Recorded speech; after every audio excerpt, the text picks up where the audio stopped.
to match that. Winning is hard, certainly, but losing is incredibly tough for a team as well. And that cannibalism is kind of natural for people.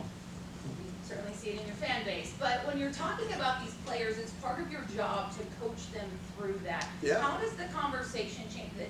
Because, you know, you balance accountability and pushing each other, but remaining supportive of each other, and you have to stick together. How does the coaching change through that, and how has it kind of developed and processed this season? Yeah, well, you try to coach all these things all the time.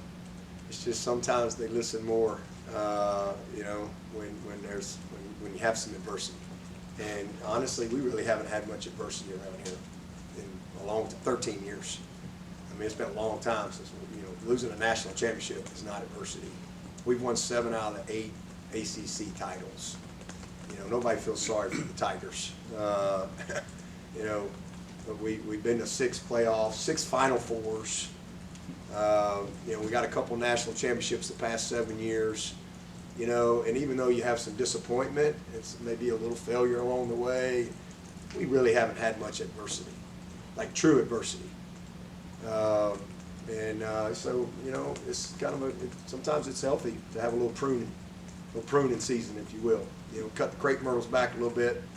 You know, this is a healthy tree, but even healthy trees need to be pruned. This is a healthy tree that's produced a lot of good fruit around here. A lot. I've seen Clemson University change. I've seen lots of things change. I've seen lives change. I've seen 1 million wins. I've seen a lot of things. This is a very healthy tree, all right, that's produced a bunch of great fruit.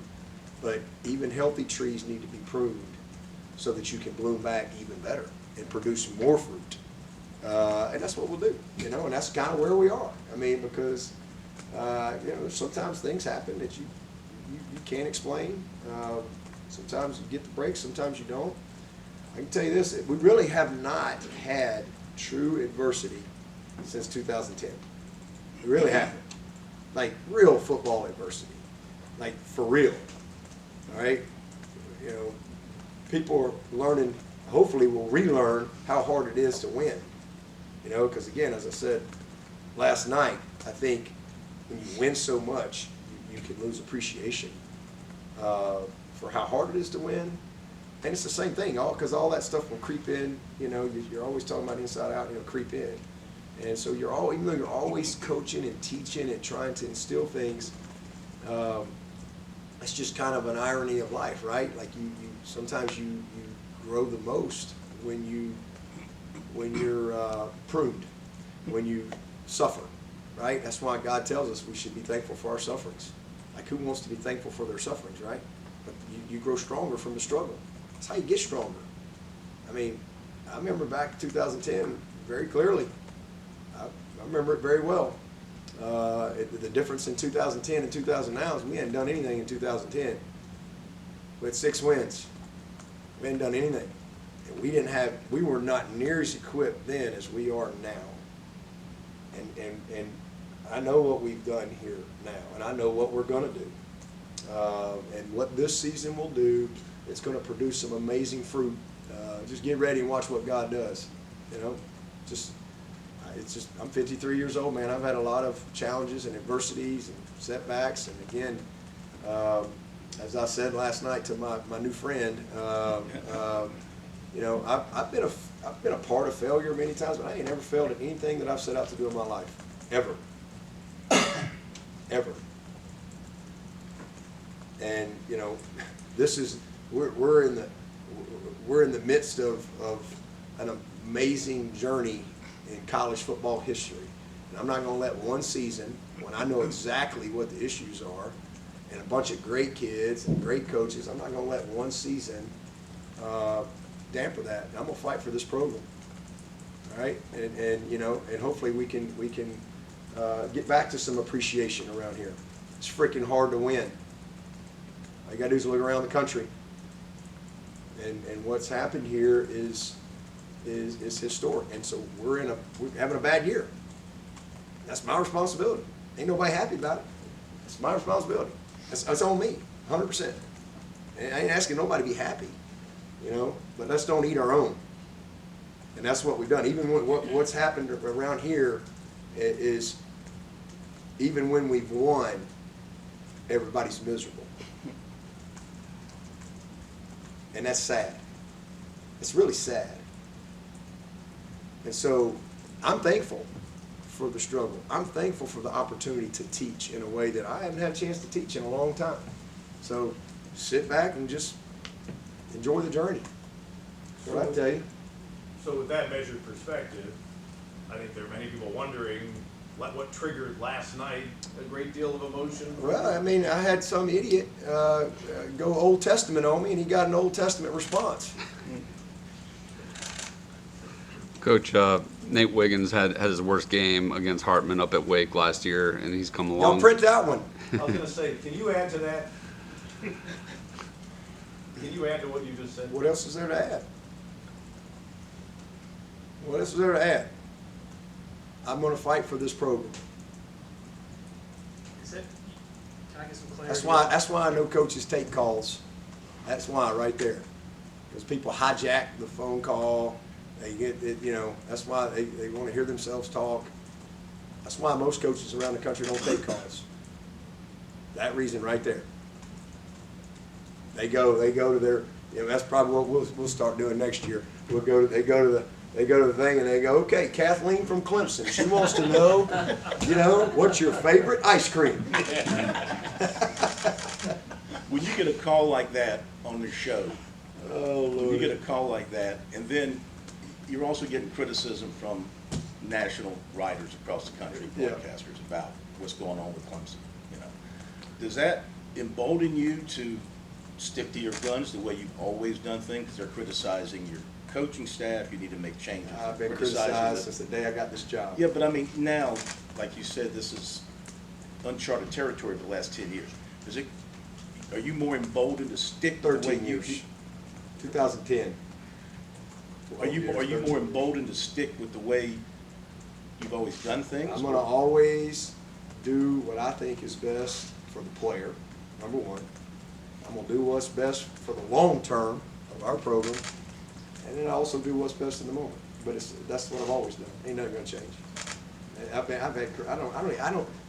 know people say I don't listen to anything, I don't read anything. I really don't. You know, I know what's going on in the world by the books that I get sent. I got a guy send me. I got 3 books on my thing this week. One said "Living in the Eye of the Storm." The other one was "I've screwed up. Now what?" I don't even remember. You know, and it's like that's what's. So I always know what's going on in the world based on the books people send me. But I don't. I mean, listen. I know who I am. I know whose I am. I've never flinched, and I ain't gonna flinch now. And I'm sitting here not because I've listened to all the people, all the criticism, all the people that want me to do this, hire this guy, hire that guy, hire that guy. If it don't work, I ain't got nobody to blame but myself. But I'm gonna always do what I'm convicted in.